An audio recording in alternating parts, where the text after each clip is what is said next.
DRG Kids।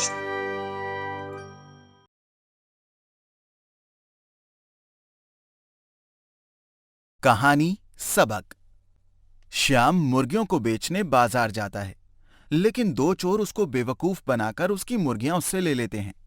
लेकिन जैसे ही श्याम को अपनी बेवकूफी का पता चलता है, वो उन दोनों चोरों को अच्छा सबक सिखाता है। एक गांव में श्याम नाम का लड़का अपने माता पिता के साथ रहता था। वो गांव के स्कूल में पढ़ता था और छुट्टी के दिन अपने माता पिता के कामों में हाथ बटाता था। एक बार उसके पिता किसी काम से शहर गए हुए थे, तो उसकी माँ कमला ने उसे पास के गांव के बाजार में मुर्गियों को बेचने के लिए भेजा। बेटा श्याम, तुम्हारे पिताजी तो शहर गए हुए हैं। इस बार मुर्गियों को क्या तुम पास वाले गांव के बाजार में बेच आओगे? श्याम: हाँ माँ, मैं चला जाऊंगा। बस आप मुझे ये बता दो कि कितने में बेचना है। बेटा, एक मुर्गी के 200 रुपए और दोनों के 400 रुपए। ठीक है माँ, मैं जाता हूँ। ये कहकर श्याम दोनों मुर्गियों को एक टोकरी में लेकर दूसरे गांव के बाजार के लिए निकल पड़ता है। दूसरे गांव में पहुंचने के बाद वो बाजार का रास्ता पूछता है। काका, ये बाजार किस तरफ है? आदमी: बेटा, सीधे चले जाओ, पास ही है। धन्यवाद काका। श्याम आगे बढ़ता है। उसके पीछे दो चोर होते हैं और वो समझ जाते हैं कि ये लड़का इस गांव का नहीं है। लगता है ये लड़का दूसरे गांव का है और बाजार में ये मुर्गियों को बेचने जा रहा है। हाँ भाई, क्यों ना इसको उल्लू बनाकर हम इसकी मुर्गियां ले लें। हाँ, ये सही है। आओ मेरे साथ आओ, और मैं जो बोलूंगा उसमें हाँ में हाँ करना। ठीक है भाई। ये कहकर वो दोनों श्याम के पास आते हैं और उससे कहते हैं, अरे बेटा सुनो, ये कौवे कहाँ ले जा रहे हो? ये कौवे नहीं है, मुर्गियां हैं। आपको इतना भी नहीं पता? ये मुर्गियां हैं। ये कौवे हैं, कौवे। हाँ बेटा, ये कौवे हैं। तुमसे किसने कहा कि ये मुर्गियां हैं? ये कौवे नहीं है, मुर्गियां हैं, मुझे पता है।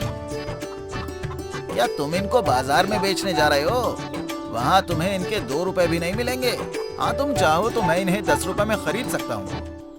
बेचारा श्याम समझ ही नहीं पा रहा था कि माँ ने तो मुर्गियां दी थी, ये लोग उसे कौवे क्यों बोल रहे हैं। आप लोग खुद कह रहे हैं कि ये कौवे हैं, तो आप इनको क्यों खरीदना चाहते हैं? वो इसलिए कि मैं रोज कौवों को खाना खिलाता हूँ। अगर तुम मुझे इनको दे दोगे तो मैं इनको भी खाना खिलाऊंगा। श्याम को लगता है कि शायद वो आदमी सच बोल रहा है, क्योंकि उसकी माँ भी तो कौवों को खाना खिलाती है। यही सोचकर वो मान जाता है। ठीक है, मैं इन्हें आपको दे देता हूँ, लेकिन आपको मुझे 20 रुपए देने होंगे। ठीक है, ये लो। चंपक पैसे देता है और दोनों मुर्गियां ले लेता है। ठीक है बेटा, अब हम चलते हैं। फिर वो दोनों वहां से चले जाते हैं और आपस में बातें करते हैं। देखा, 20 रुपए में 2 मुर्गी ले ली मैंने। कैसे उल्लू बनाया लड़के को। श्याम देखता है कि वो दोनों बाजार की तरफ ही जा रहे हैं, तो वो उन दोनों का पीछा करता है। चलकर देखता हूँ कि ये लोग इसका क्या करते हैं। कुछ दूर चलने के बाद चंपक और बीरू एक मुर्गियों की दुकान पर जाते हैं और दुकानदार से कहते हैं, भाई इन मुर्गियों का कितना दाम दोगे? दोनों के 400 रुपए। अरे भाई, 500 देते हो तो बोलो। ठीक है, 500 दे देता हूं। दुकानदार 500 रुपए में दोनों मुर्गियों को ले लेता है। श्याम छुपकर ये सब देख रहा होता है। इन दोनों ने मुझे बेवकूफ बनाया। मुझे 20 रुपए देकर मेरी मुर्गियों के 500 रुपए लिए। अब मैं माँ से क्या कहूंगा? लेकिन अब मैं भी इन लोगों को छोड़ूंगा नहीं। कुछ सोचकर श्याम एक चाय की दुकान पर जाता है और चाय वाले को 20 रुपए देकर कुछ कहता है। समझ गए ना काका? हाँ बेटा, मैं तुम्हारी मदद करूंगा। जैसा तुमने कहा है वैसा ही करूंगा। फिर श्याम समोसे वाले के पास जाता है और उसे भी 20 रुपए देता है और उससे भी कुछ कहता है। ठीक है बेटा। उसके बाद श्याम चंपक और बीरू के पास जाता है, जो उसी बाजार में घूम रहे होते हैं। अरे, आप दोनों यहाँ? और कौवे कहाँ गए? कौवों को हम घर पर छोड़ आए हैं, लेकिन अब तुम यहाँ क्या कर रहे हो? तुम्हारे कौवे तो हमने खरीद लिए थे, फिर अब बाजार में क्या बेचने आए हो? मैं तो कुछ खाने पीने के लिए यहाँ आया हूँ। गांव जाने से पहले यहाँ के बाजार में कुछ खाना चाहता था, इसलिए आ गया। चलिए समोसा खाते हैं। नहीं नहीं, तुम खाओ, हमारे पास अभी पैसे नहीं है। अरे आप कैसी बातें कर रहे हैं? मैं खिलाऊंगा आप लोगों को समोसे, आपको पैसे नहीं देने हैं। अच्छा ऐसी बात है, फिर तो चलो। श्याम उन दोनों को लेकर उसी समोसे वाले के पास जाता है और तीनों समोसे खाते हैं। खाने के बाद श्याम अपनी पोटली में हाथ डालते हुए कहता है, जादुई पोटली जल्दी से सोना दे।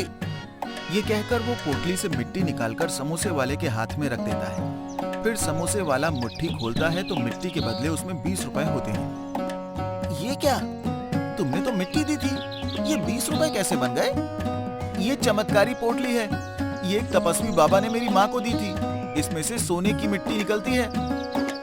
ये कैसे हो सकता है? मैं नहीं मानता इस बात को। अरे अभी आपके सामने ही तो मिट्टी से रुपए हो गए थे। यकीन नहीं होता तो चलो फिर से दिखाता हूँ। ये कहकर श्याम अब उस चाय वाले के पास जाता है और तीनों चाय पीते हैं। चाय पीने के बाद श्याम फिर से पोटली में हाथ डालता है और कहता है, जादुई पोटली सोना निकाल, और फिर मिट्टी निकालकर चाय वाले के हाथ में रखता है। चाय वाला मुट्ठी खोलता है तो उसमें 20 रुपए होते हैं। अरे हाँ, ये तो सच में जादुई पोटली है। क्या तुम हमें ये पोटली दोगे? नहीं नहीं, मैं ये पोटली बिल्कुल भी नहीं दूंगा। इसी की वजह से तो हमारे घर में कभी कोई कमी नहीं होती है, और उस बाबा ने भी माँ से कहा था कि किसी को मत देना इसे। मैं तुम्हें इस पोटली के 100 रुपए दूंगा। आप 500 रुपए दोगे तब भी मैं ये आपको नहीं दूंगा। बीरू चंपक से कहता है, भाई 1000 रुपए दे दो, उसके बाद तो हम जितना चाहेंगे उतना रुपया निकाल लेंगे इस पोटली से। हाँ तुम्हारी बात तो सही है। फिर चंपक श्याम से कहता है, मैं तुम्हें 1000 रुपए दूंगा, ये पोटली मुझे दे दो। ठीक है, 1000 रुपए बोल रहे हो आप तो मैं देने को तैयार हूँ। चंपक 1000 रुपए श्याम को देता है और वो पोटली ले लेता है। मुझे उल्लू बनाया था ना, अब पता चलेगा। चलो आज तो बिरयानी खाएंगे, वाह मजा आ जाएगा। फिर चंपक और बीरू दोनों पास ही एक होटल में जाते हैं और खूब सारी बिरयानी खाते हैं। श्याम खिड़की के बाहर से छुपकर देखता है। आज तो बिरयानी खाकर मजा ही आ गया, चलो अब पैसे देते हैं। दोनों होटल वाले के पास जाते हैं और पूछते हैं, कितने रुपए हुए? 500 रुपए। जादुई पोटली सोना निकाल। पोटली में से मिट्टी निकालकर चंपक उस होटल वाले के सामने रखता है, लेकिन वहाँ मिट्टी ही होती है। ये क्या कर रहे हो तुम? मैं तुमसे पैसे मांग रहा हूँ और तुम मिट्टी से मेरा टेबल खराब कर रहे हो। रुको रुको, मैं देता हूँ। वो फिर से पोटली में हाथ डालकर बोलता है, लेकिन तब भी मिट्टी से पैसे नहीं बनते। ये क्या हो गया भाई? उस लड़के ने हमको बेवकूफ बनाया। उसने अपनी मुर्गियों के 500 रुपए के साथ साथ हमारे 500 रुपए भी ले लिए। होटल वाला, पैसे निकालते हो या नहीं? हमारे पास पैसे नहीं है। भीमा, ओ भीमा, इन लोगों की जमकर कुटाई करो, मुफ्त में खाना भूल जाएंगे अब से ये लोग। नहीं नहीं, हमें मत पीटो, गलती हो गई, हमें जाने दो। भीमा दोनों को जमकर पीटता है।